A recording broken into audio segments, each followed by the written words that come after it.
ఎమ్మెల్యేల ఫిరాయింపు కేసులో సుప్రీంకోర్టును తెలంగాణ స్పీకర్ గడ్డం ప్రసాద్ గడువు కోరారు. సుప్రీంకోర్టును 8 వారాల సమయం కోరారు స్పీకర్ తరపు లాయర్లు. ఇప్పటికే 4 ఎమ్మెల్యేలను విచారించినట్టుగా కోర్టుకు తెలిపారు. మిగతా ఎమ్మెల్యేలను విచారించేందుకు గడువు కోరారు తెలంగాణ స్పీకర్ గడ్డం ప్రసాద్ కుమార్.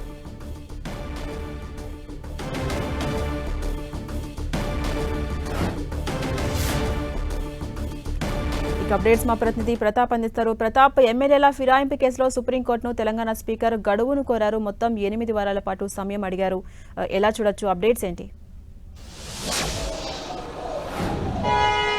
ఫిరాయింపు ఎమ్మెల్యేలకు సంబంధించి స్పీకర్ కీలక నిర్ణయం తీసుకోవడం జరిగింది. ఫిరాయింపు ఎమ్మెల్యేల విషయంలో సుప్రీంకోర్టు కూడా ఇప్పటికే దీనికి సంబంధించి కూడా 3 నెలల లోపు విచారణ చేయాలని చెప్పేసి ఆదేశాలు ఇవ్వడం జరిగింది. అయితే దీనికి సంబంధించి జూలై 31న ఇచ్చిన నేపథ్యంలో ఈ రోజుతో అంటే అక్టోబర్ 31 తోటి గడువు కూడా ముగుస్తుంది కాబట్టి 3 నెలల గడువు ముగిసిన నేపథ్యంలో మరోసారి గడువును పొడిగించాలని చెప్పేసి సుప్రీంకోర్టును ఆశ్రయించడం జరిగింది.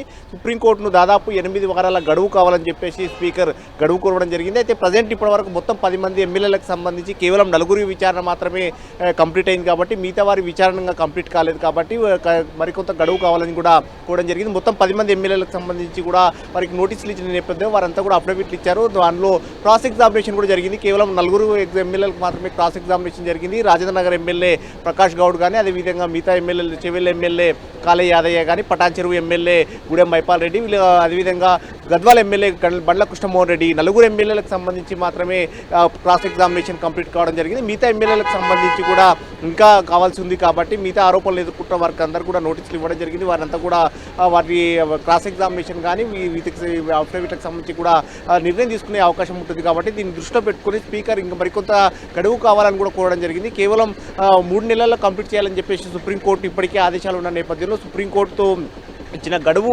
ఈరోజుతో ముగుస్తుంది కాబట్టి ఆ సుప్రీంకోర్టుకు ఈరోజు స్పీకర్ తరఫున లాయర్లు మరో పిటిషన్ వేయడం జరిగింది. మరో 8 వారాల పాటు గడువు పొడిగించాలని చెప్పేసి స్పీకర్ చేసిన అభ్యర్థన మేరకు సంబంధించి కూడా సుప్రీంకోర్టు ఎలాంటి నిర్ణయం తీసుకుంటుంది అనేది కూడా చూడాల్సి ఉంటుంది.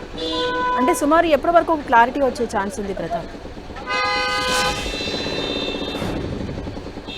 దీనికి సంబంధించి ఇంకా కంప్లీట్గా విచారణ పూర్తయిన తర్వాతనే వారిపైన యాక్షన్ తీసుకోవడానికి అవకాశం ఉంటుంది కాబట్టి కైపట్టే అవకాశం ఉందని చెప్పేసి సుప్రీంకోర్టును కూడా అభ్యర్థించడం జరిగింది. అయితే దీనికి సంబంధించి కూడా న్యాయస్థానం ఏ విధంగా రియాక్ట్ అయ్యే అవకాశం ఉంటుందనేది కూడా చూడాల్సి ఉంటుంది. ఎందుకంటే ఇప్పటివరకు మొత్తం 10 మంది ఎమ్మెల్యేలకు సంబంధించి కేవలం 4 మాత్రమే క్రాస్ ఎగ్జామినేషన్ పూర్తి స్థాయిలో విచారణ జరిగింది. మిగతా ఆరోపణలు ఎదుర్కొంటున్న ఎమ్మెల్యేలకు సంబంధించి ఇంకా చేయాల్సి ఉంటుంది కాబట్టి మరికొంత సమయం పట్టే అవకాశం ఉంటుందని కూడా ఆలోచనతో స్పీకర్ కార్యాలయం ఇప్పటికే దానికి సంబంధించి అడ్వకేట్ల ద్వారా సుప్రీంకోర్టును ఆశ్రయించడం జరిగింది. సుప్రీంకోర్టు ఇప్పుడు దీనికి సంబంధించి స్పీకర్ చేసిన విజ్ఞప్తి మేరకు మరి సమయం ఎంతవరకు ఇస్తుందని కూడా చూడాల్సి ఉంటుంది. ఎందుకంటే ఇప్పుడు వరకు 8 వారాలకు గడువు కోరడం జరిగింది కాబట్టి ఆ అభ్యర్థన మేరకు గడువు ఇస్తుందా లేదా అనేది ఈరోజు సాయంత్రం వరకు అప్డేట్ వచ్చే అవకాశం ఉంటుంది.